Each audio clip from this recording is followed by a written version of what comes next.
You're watching the SCAC Spring Media Days. Today we're taking a look at the University of Dallas track and field programs. The Crusaders, of course, coming off a 5th place finish on both the men's and women's side at the SCAC Championships a season ago. Dallas will be led again as they head into the year by head coach Matt Barber, along with senior Kevin McGuirk on the men's side and sophomore Anna Brunk on the women's side. And Coach, Kevin, Anna, thanks so much for joining us today. Thanks for having us. Glad to be here. Coach, we'll start things off with you as you transition and get prepared for the track and field season. What's the excitement level for you as you take on challenges of a new year with respect to the hard work that must be put in every single year? Also, the excitement that comes with any new season, really. You have returners like Kevin and Anna, and really wanting to see the progress that that's to be made for them and for all of our newcomers as well. So you get to know the newcomers, and you get to see the progress and the hard work that's been put in all throughout the year for all of our returners. So obviously there's challenges to go with it, but I'm really excited to get going. Kevin, as one of the senior leaders on this team, you've been a big part of this program now for the last few years. But this is a team with a huge number of freshmen. I think nearly half the team are incoming freshmen to this year's group. So as a senior leader, how have you kind of shouldered that leadership responsibility, and what is your mindset heading into your final spring there at Dallas? Well, a lot of leading by example, just going out and working hard, just trying to do the best I can in practice every day. And it's been tough with only a few of us as upperclassmen. Last year we had 7 seniors and some other juniors. This year there's only 2 of us who are seniors and only 3 total upperclassmen. So there are challenges, to be sure, but the only thing that we can really do about it is just go out there and set the example for the underclassmen. Anna, you transfer in. You're now in your sophomore season. And even though just a sophomore, this is a young group with just 1 junior and no seniors. So do you feel like you've sort of had to embrace that leadership responsibility early on in your career with this group? Mm-hmm. I would absolutely agree. And I've taken the job with pride, and I'm happy to do it for the team. I'm just trying to follow Kevin's example as a good leader, and I think the underclassmen are really accepting to any sort of advice we give them, and they're ready to take this season in stride. Kevin, your skills out on the track are evident. You've been named team MVP in the past. You have so many different skill sets, from throws to jumps to hurdles. When it comes to your training, how do you sort of balance that out? How do you allow yourself to continue to grow in each of those areas while also competing at the highest level each weekend? Well, it's a lot of careful planning. Fortunately, I have some great coaches with Coach Barber and Coach Cato, and it's just following directions, doing what I'm supposed to be doing, going out and this day we're going to practice this, and then this day we're going to practice that, or go do this, or we're going to throw this day. And it just comes down to willing to work hard and follow directions and trusting that the coaches know what's best for me. Anna, as you get prepared for this season, you mentioned earlier taking on the challenge of the hurdles. You're also a vaulter as well. Are there overlaps when it comes to your training for those? You certainly have that speed work, I would imagine, as you go take down the runway for vault, and I think that would help when it comes to hurdles. There's also that strength aspect of it as well. Kind of where do you find similarities in your training when it comes to those 2 events?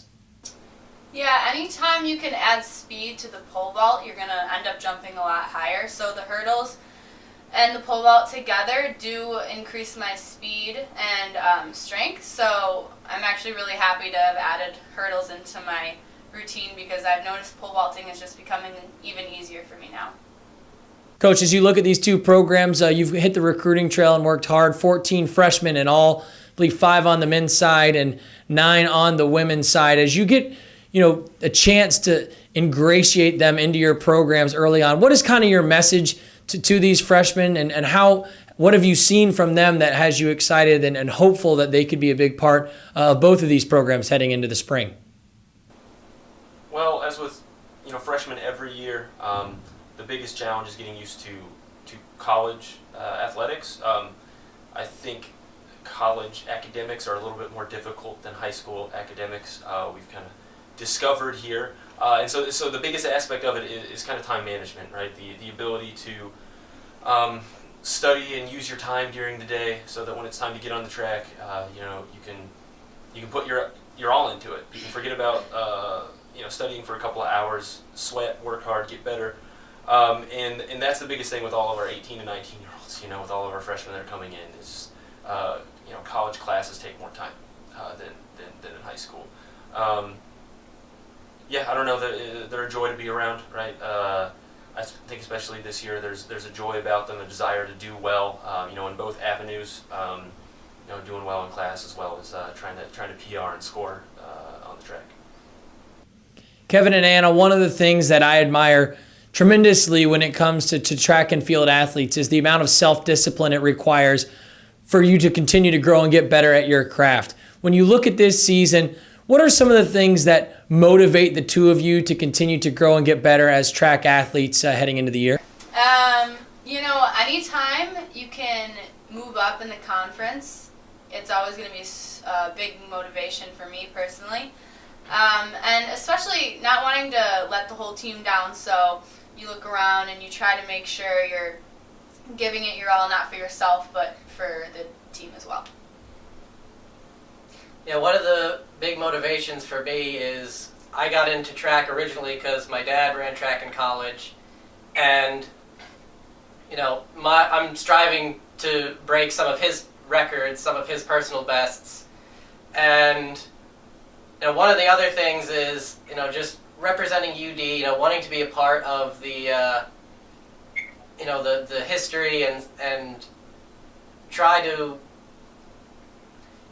live up to some of the legacies of some of our past teammates, some of whom were friends of ours. Last year we had Diana Hassink on our team, was the first woman to win a gold medal in the SCAC at our school. The year before that, Prince Giadalor was the first man to win a gold medal for track in the SCAC. And so wanting to be in that category with some of these UD greats and, hopefully be able to, honor their sacrifices, honor their history, and, just be proud to be part of this program. Coach, I think one of the unique things about a track and field season is sort of the progression that each year takes, understanding that, right out of the blocks in that first meet, you're probably not going to have everyone across the board hitting PRs, but having that patience and being able to kind of work up to the championship season in April is important. What are you looking for as a head coach in terms of that progression throughout the course of the season, that are certain marks that you hope your teams hit that will give you confidence knowing they'll be ready to go in April? We have some individual marks in mind, especially for our returners, as far as progression throughout the year. The beauty of track is, you're right, we don't have a conference schedule over the course of the year. We don't have to be peaking in February so that our first outdoor meet is a win, right? In another sport, you need that above 500 record, whatever, to qualify for a tournament coming up, whereas our training plans have us peaking at the end of April. So, for each individual, we have some goals in mind, especially as this first meet hits. We'll start to really go over those and see, how the progression is going. But it's great that we don't have to do that in February. I would rather peak in April. It leads to a better season overall. So, looking forward. I mean, if there are PRs, here in February or in March, that's just gravy. It just means we're ahead of schedule. To wrap things up with Kevin and Anna, for the two of you, as you've had conversations with your teammates about some of the goals for this 2019 season, what have those conversations looked like, and what are some of those marks that you're hoping that both your teams hit as you head into this year? Myself and my teammates are all hoping to, and get better from last year, and if that means a conference medal, then that's great, and if that means the whole team moving up in conference, that's, another big plus. But for myself, I'm just hoping to, make any improvement I can in the pole vault, the hurdles, and maybe even the 4x4. Yeah, no, just generally making sure that all of the freshmen and underclassmen improve this year, try and score some more points at conference. You know, I know myself as a freshman a couple years ago, you know, I didn't really expect much out of myself. It was just go out there, improve, and don't die. And so just if everyone this year improves, I think that's just a huge win for us. And finally, Coach, to wrap things up with you, for fans and family and friends that come out and support this Crusaders track and field program throughout the course of the season, what are a couple of things that you hope both your programs really embrace, take on in terms of characteristics, identity, that for those fans that come out and support, regardless of the results out there on the track and field, you know, they can really count on those things being a part of every single meet? What do you hope this team, you know, sort of takes on and embraces as they move forward? I just that the entire team has a high level of character. You know, I mentioned the all sportsmanship team that you guys have, that are, you know, that coaches nominate for at the end of every season for the different sports. That all of us might be worthy, you know, being on that team. That it's hard for me to pick, you know, a guy and a girl to nominate because, you know, if a parent drives to town or friends, you know, drive out to see us, you know, at a given meet, and maybe we forgot that they were coming. We don't know that they're going to be there. That they would be proud with the way that we acted on the track, right? That it's obvious that we want to win, that we're out there, we're giving everything while we're in competition, but at the same time that we have respect for everyone else that's there. Also trying, you know, to PR and medal and all of that jazz, so that, you know, friends and family were to show up and we didn't know about them, that they would be proud of the way that we acted. University of Dallas track and field program. Again, the Crusaders will be led as they head into the season by head coach Matt Barber, along with senior Kevin McGuirk on the men's side and sophomore Anna Brunk on the women's side. Coach, Kevin, Anna, thanks so much for joining me today, and best of luck as you head into the season. Thanks. Thanks for having us.